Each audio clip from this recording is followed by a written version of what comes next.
ورابطة الوطن تسمو على أي رابطة بعدها. لذلك لنكون دائما ضمن الجماعة، ولا نكون أفراد تتكلم بلغة الفرد وبلغة الأنا. اليوم اتصل معي أحد الصحفيين من صحيفة عربية بيسألني عدة أسئلة يعمل عنها مقال، فبقول لي شو أبرز التحديات التي يواجهها الأردن؟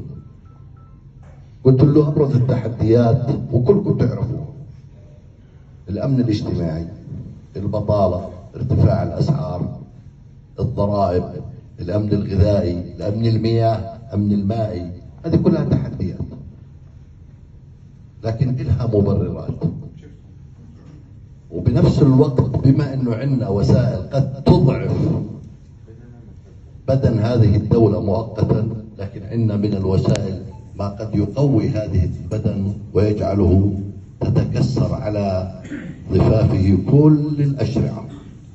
عندنا قيادة هاشمية، عندنا شعب أردني، عندنا عقول أردنية، عندنا قيم، عندنا أخلاق، عندنا جغرافيا وسطية، عندنا قضية فلسطينية وحدت الشعب الأردني.